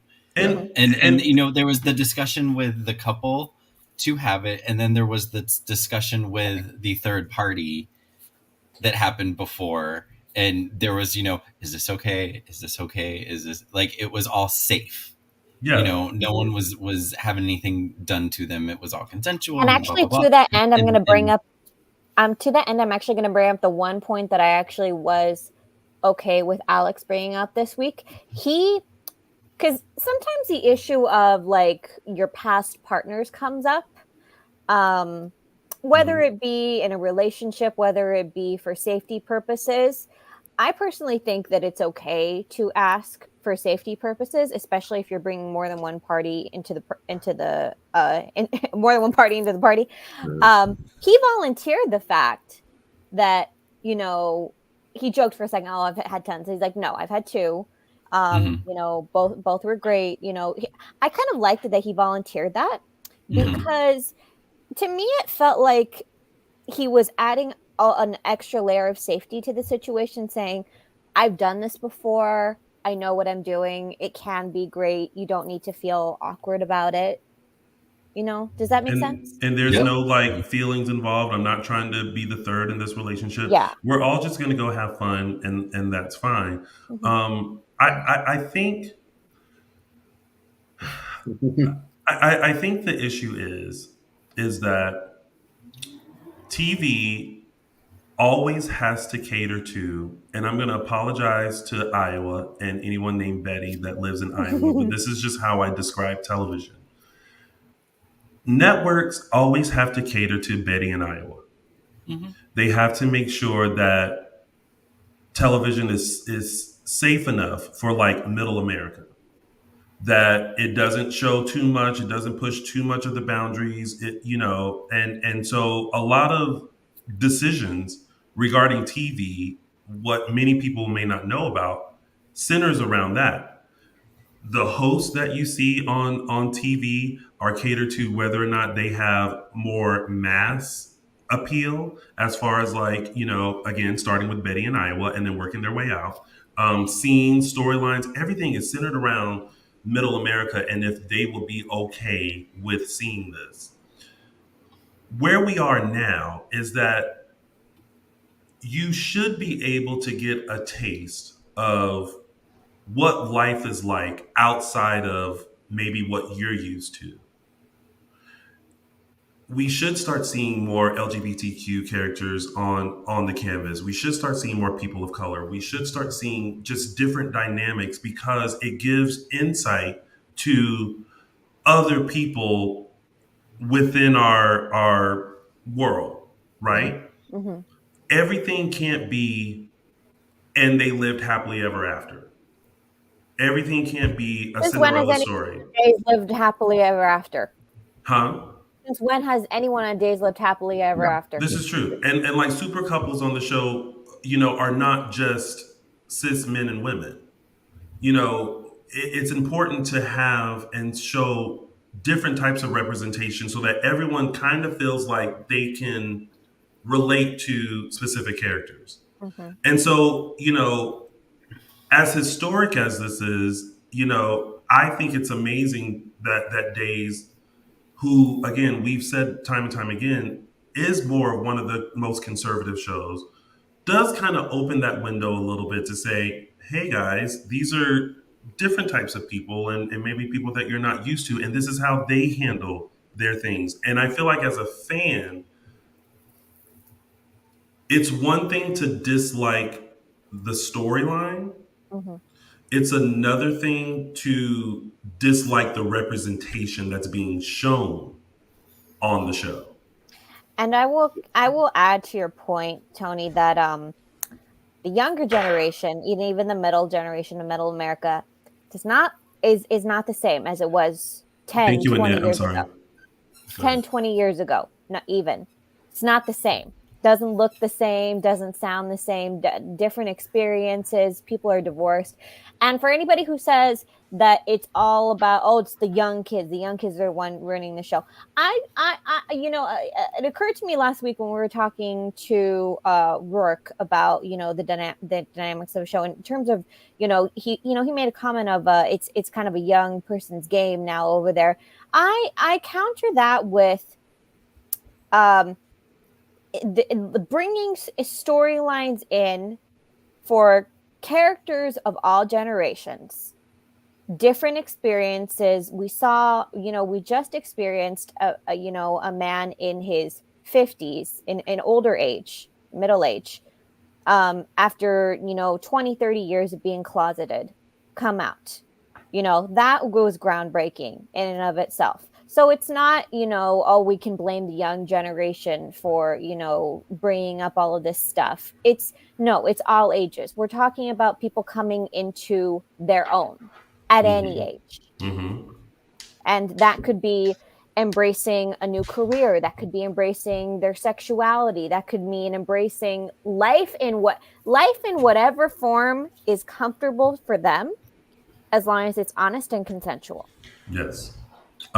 So I just think that Ron and Ryan and the writers of Days, Peacock, everyone, I think that they did a great job with the depiction of the threesome.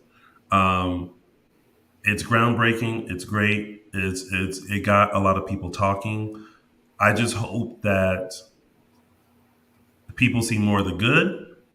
Mm-hmm. And not so much of the bad, and think that like all of a sudden we're just gonna start having the raunchiest scenes, and more cussing, and I think it's, as they said before, it's still safe, it's still mm-hmm. fine over on the Peacock and on the streaming, but I think instead of always pointing the finger at the writers and being like, what are you doing to the show?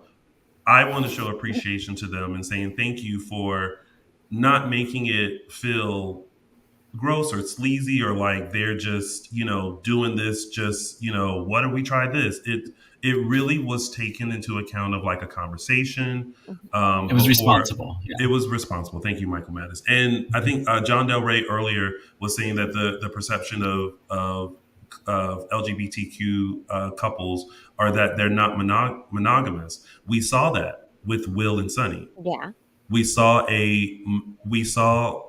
how they handled Will's coming out to him, to Sunny and Will falling in love with each other. It was handled like any other soap super couple would have happened, right? And then of course we had to have some love triangles, and we had to have some fake deaths, and so we had that. So now we have a different dynamic between Chanel and Allie. And I think the way that they've been handling that has been done well. And I think also, just as in this day and age, of also showing that it's okay to explore. It may be a good decision, maybe a bad decision, but guess what? They made the decision to explore, and we'll see what's going to happen with that. So, thank you. Yeah. It's not like they're going to have a threesome every week. Yeah, and if anybody wants to argue about like raunchy TV, go over to Stars and see what they're doing over there. I can even point you to a network show that had one of the most talked about, like, it was just even What's the name of that show? Rain. There was a very particular scene in the first season of Rain, which just Google the show. You will know within 5 minutes what the scene is. And I'm like, that was maybe like 10 years ago. People are still talking about it. Like, what the hell? I just want to say, from a production stance, this, for people who don't know, Days is 8 months ahead. This was filmed 8 months ago, which probably means it was written probably 9 months ago, or maybe close to 9.5, 10 months ago. This would 100% have been shown on NBC. This was 100%. Now, what I can say is, now that it's on and shown actually on Peacock, did they put in a few extra minutes or a few extra seconds of it? Who knows, depending, because, NBC is notorious for cutting things out and all that kind of stuff. If that's the point that's the hill you want to die on, we can give you that. But this 100% was filmed for NBC, for network television, for the storyline to be broadcast to all its network TV viewers. And that's what it was. This wasn't some quick decision that was made because it's on Peacock, and now that it's on Peacock. You're like, oh yeah, now that we're on Peacock, we can do a threesome. No, it was exactly. And honestly, for me, I'm just gonna put it out there, when we see those comments of, oh, we're getting the sexuality, or why are we seeing this? My response is always the same, of like, oh no, let's get back to the infidelity. Let's get back to the rape and murder of women. Let's get back to beating women. Let's get back to let's get back to the degenerate, the love of wonderful violence. Yeah, that's better than a threesome. No problem watching any other time, or to be 100, the heteronormative sexuality you eat up on these soap operas. If it's Rafe and Nicole, if it's Eric and Jada, you eat that stuff up. But this stuff is what you have a problem with. And quite honestly, you need to ask yourself the question why that is. Why you accept all these other things, and this is what bothers you. Yeah. And if like, we want to keep our soap operas on, we want to keep these shows on and going. And again, when you see the comments of like, that's it, I'm done, they've gone too far, it's like, girl, they went too far 57 years ago. Yeah. Still stuck with it. Yeah. It's like it, and again, it's okay to not like a particular storyline. It's okay to not like a decision that a character made and everything like that. But don't let that be the reason why you stop being a loyal fan. You don't pay to go to Peacock. It's don't let that be the reason, because then if it goes away, heaven forbid, then you're going to be like, well, what happened? Well, you didn't watch it. You kept complaining about it. You didn't let the show progress. So don't let that happen. Things are tried. We're not going to like everything. Trust me. We have our thoughts and opinions here. We're just able to voice them a little bit better than some of you. But that's it. I did want to point out. Tim Rawls said they still knew this was coming with Peacock. The actors may not have known, but the writers and producers did.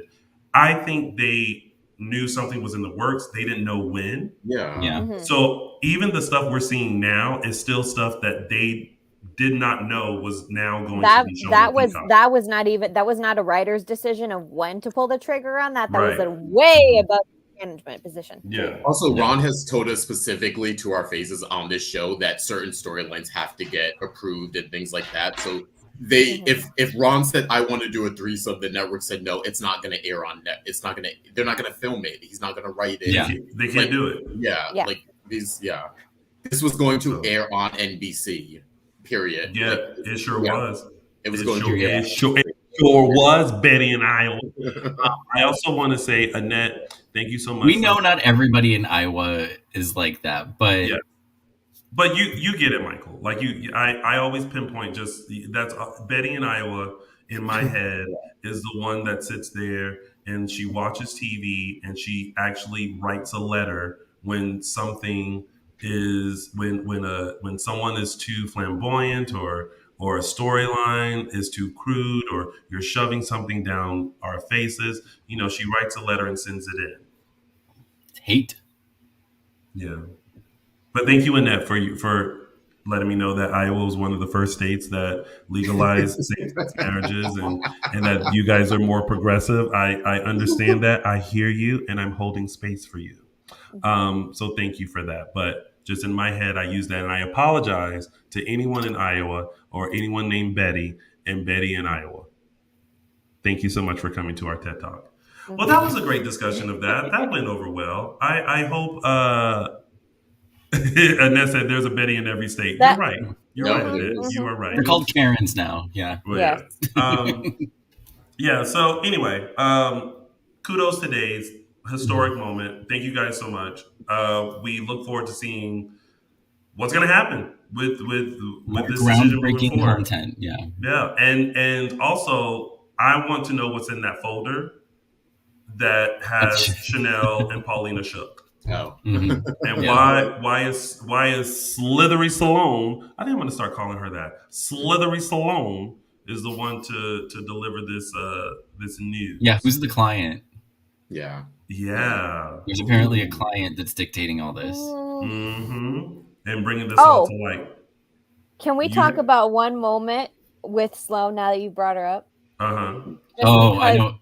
I think I know what you're talking about. Yeah. Because I was keep my daughter's name. Oh yes, they did that. Yes. Yeah. What are you gonna do? Slap me? Yeah. No. It was the part after that when she said she mimicked her. When she what? When she mimicked her. She pulled the honey card. Oh yes. I literally gasped. I was like, oh. Sloan did? Yes. Yeah, she kind of mocked Paulina. I missed that part. Honey. Not do that. Do you know? What you never do. You never mock a black woman. Never. I'm still loving Sloan. I'm loving this character. Oh my god. Slithery Salone. I will say I do think it's a mistake, and we sort of joked about this before. I do think they should have made her and Chad cousins. I was waiting for that scene, and I was like, oh, are they going to do it? And they didn't. So I was like, oh, that would have Salone, a cousin of Chad? Her last name is Peterson, which is Chad's original name. So people were speculating that she was his cousin, like on the stepfather's side or whatever. But people were saying that just to tie her to the canvas a little bit more. But we saw that. I haven't taken to Sloan. I could take her, leave her. Yeah, I know there's a lot of support for her, but she's just not landing with me. She's kind of a new Miranda. But I liked Miranda. Miranda as in like Melinda Trask. Melinda. Oh yeah, that's me doing that. I always say Miranda. Melinda Trask, but Melinda Trask, I liked. Melinda Trask is like, number one. You love to hate her. She gets on your nerves because she's trying to pinpoint something on somebody. Her job. Sloan is just, I don't know. Sloan just, I don't know. Not Salone is in Salem for a win. Salone is like, I need to build up my resume. So I'm taking on every case so that I can be the second attorney here in Salem. Because before that, it was only one. Well, the third, because there's Belle and Justin, and then now we have Slithery Sloan. I feel like she's not as one note though as what's her name, as Melinda. I feel like there's still some dimension to her. There's the stuff with Alex. We saw the stuff where she was introduced with Rafe, where she kind of was willing to turn in Leo. So I feel like there's some dimension to her a bit. And actually, I did like her with Rafe. I liked their something about them two together. I liked. I think it's the best chemistry with her out of anyone in the show I've seen. Yeah. All right. Well, those were your 3 storylines. We're gonna get through the rest of the show because, ooh, Lord! All right. The dam's about to burst. Do you see me shaking? Yeah.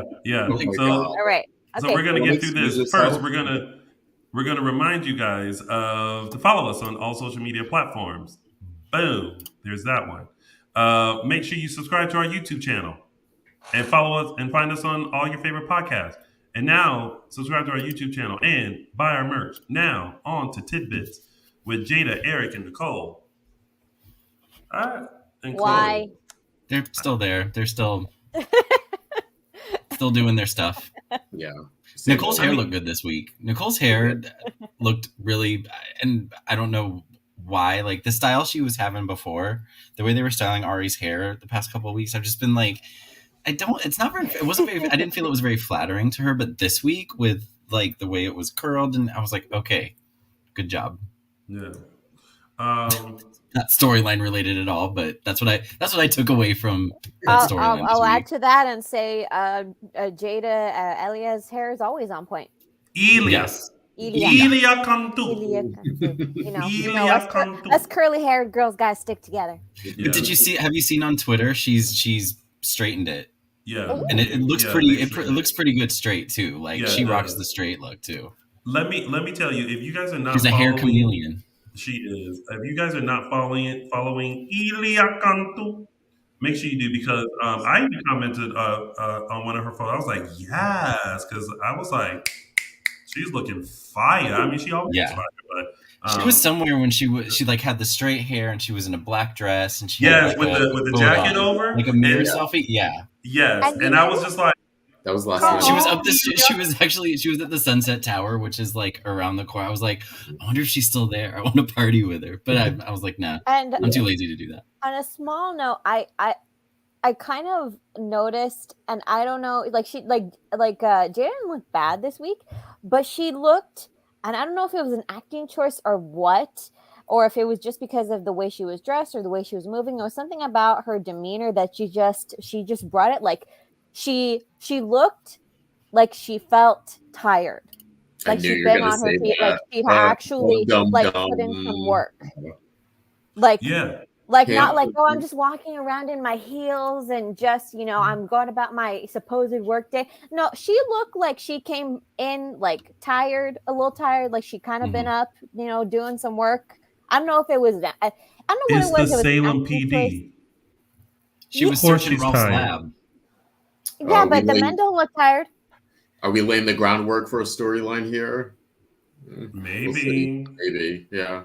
She just looked like she'd actually been doing some work that day. That's all I'm going to say. She looked great, but she looked like she'd done some work that day.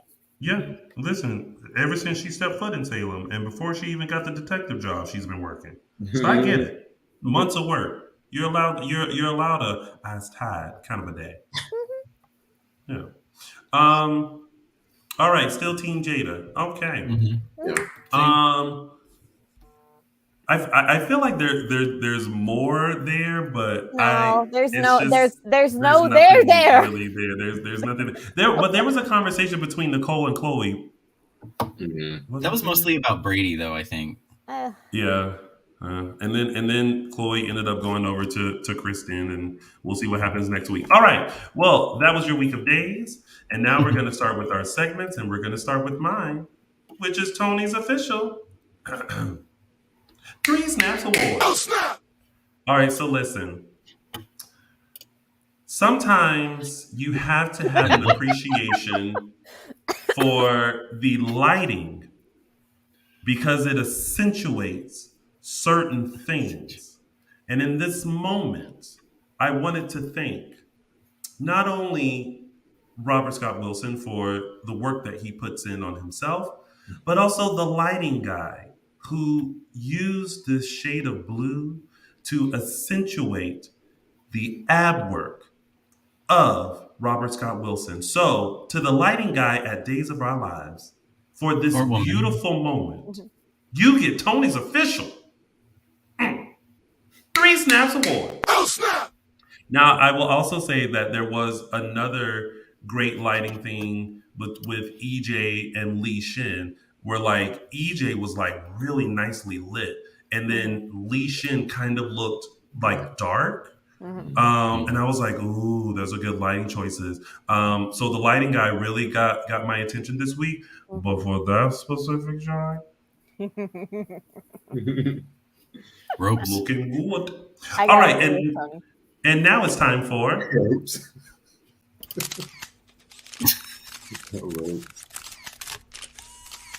Caption that. All right, speaking of Elia Cantu, this week's Caption That photo comes courtesy of Jada and Eric in the pub having their conversation. And this week's caption goes to Tamilanod25 on Instagram with her caption, "No Eric, no threesome with Nicole." Look at those edges. All right, Elia Cantu, I see your edges, girl. Speaking of Elia, she chimed in just under the buzzer this afternoon with her caption of, "Hey babe, is this a bad time to tell you I found a hair in my burger?" Love it. That was funny. I love that the actors are taking part in this now. Yeah, like consistently. Yeah. So thank you, Elia. Yes, and if there are any actors that do tune into our show, message us and let us know what you thought of our discussion. We would love to hear from you. We won't tell anybody. We'll keep it between us. Well, I'll tell them, but not them, but like I'll tell them. Yeah. But that has been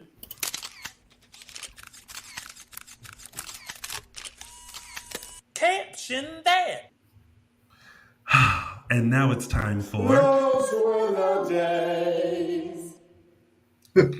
This week, I'm taking you guys back to October 11th, 2012, where we had the amazing return of Eileen Davidson as Kristen after a 16-year absence. I remember when this was like, when she was coming back, it was publicized. It was huge. Like on TV that they got Eileen back as Kristen. And yeah, and I love that initial first storyline of her coming back because you weren't sure if she was like evil or if she was sort of sane and better now. And you also had a lot of people had goodwill towards her. Felt like she was sort of the wrong party in the John and Marlena sort of storyline from before. So yeah, I think she sort of came back with the blast and a bang, and we see her occasionally now as Kristen. But yeah, that was October 11, 2012, where Eileen Davidson made her triumphant return to play Kristen. And that has been Those Were the Days.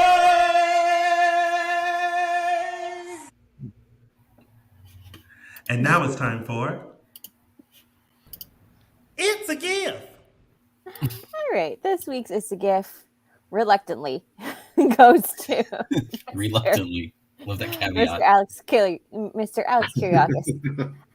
Just because that is the face that you make when you're holding in wine. Yeah. When you're holding in wine? Yeah, when somebody says something, it's a very specific face, not just when you're holding in liquid, but with wine, because you're letting it simmer on your tongue and you're trying not to spit it out because you'd be wasteful. I think that's the face of when you realize that dreams do come true. And that has been It's a Gift.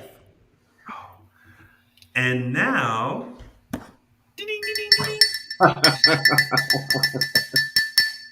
it's time for news and gossip. Yes, we are starting off with a really scary story that we sort of happened to ponder and experienced early this week. Regarding James Lastovic, who used to play original Joey Johnson on the show, and his roommate, Nevin, They were vacationing in Hawaii and apparently got lost in a forest on a hike. They were lost for about 48 hours, and we were sort of alerted, for 2 days, 48. We were sort of alerted to it Monday morning when I think his mom and her family were sort of trying to get information out, and because they didn't return back to their resort, they didn't catch the flight back to LA. Their car rental wasn't returned. All that kind of stuff, and so I think everyone sort of quickly sprung into action. I don't know how you guys found out, but I was ironically texting with Ron about something, and then it showed up on his story, sort of getting out the information in the word. And I know a lot of us copied it and pasted on ours. The good thing was that approximately, I want to say like 4 hours later, they were found. And by found, they actually made it back to their car from where they were lost from. They were able to charge their phone and sort of let everyone know that they are okay. And that they are both safe and both okay. But yeah, it was sort of a scary few hours of people wondering what happened and what's going on and what are the circumstances. But it looks like everything turned out okay. They were both safe and soon we'll be back here in Los Angeles. Yeah.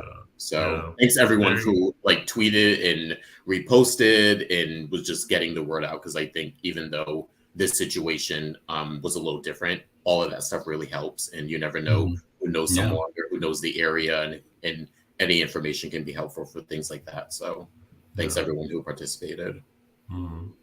Yeah, moving on to something happier. We have a lovely video on the Days YouTube page of Camilla and her mom, Carmen, here, sort of celebrating Hispanic Heritage Month, which was the month of September.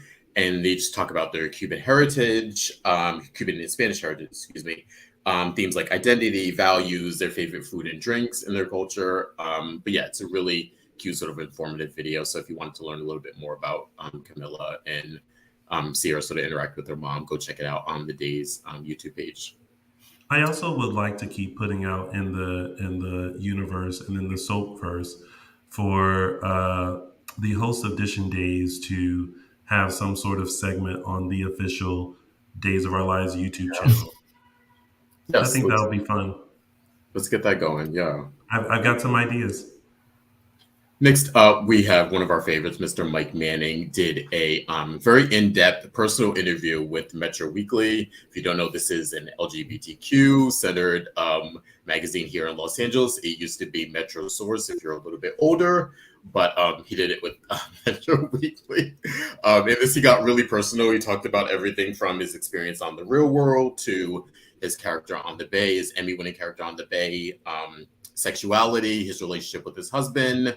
And I guess in previous, he's sort of kept a few things close to the vest, but in this one, he sort of is very open about his life and the decisions he's made and what has brought him to where he is now. So it's a really interesting interview. Go check it out. You can details and information at Metro Weekly on Instagram. Next up, we have another cover man here, our friend Dan Fiergel, who is in this fall's issue of, let me get it right, Wingman magazine, with some amazing shots. As you can see, he's still sort of on his fitness journey that he started approximately a year or so ago. But yeah, these are really great shots of Dan. So go check out more information at Wingman magazine on Instagram. And last but not least, we have big congratulations to Lucas Adams and his now wife, Shelby, who got married actually yesterday in an intimate ceremony in Texas. These are, sort of their first wedding photos that they're releasing. And they're just a great couple. They met on the Disney Channel show Liv and Maddie, I think in like 2016. And they sort of have been together since. And many of us know them and seen them together. And they're just a great couple. And big congratulations to them on their wedding. Yay! Yeah. Yep, that's it. Oh, and that has been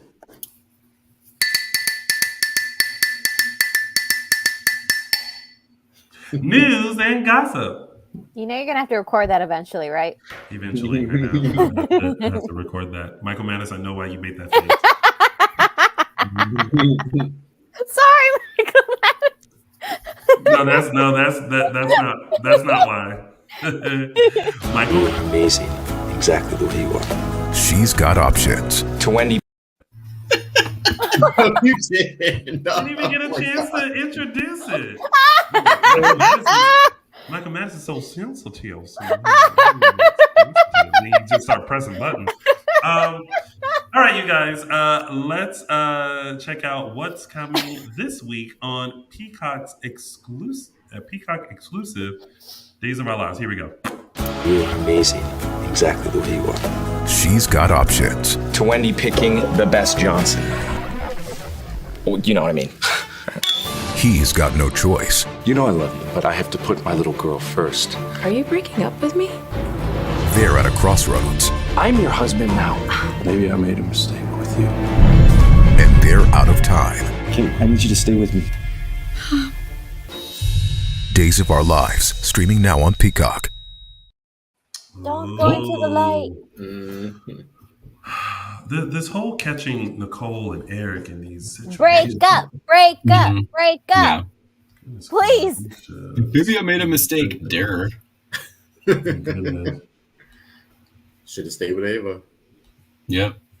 Oh wait, Tony, you need to get the news sound effect they use. Dawn hee haw. What is that? Tweet that to us, Annette.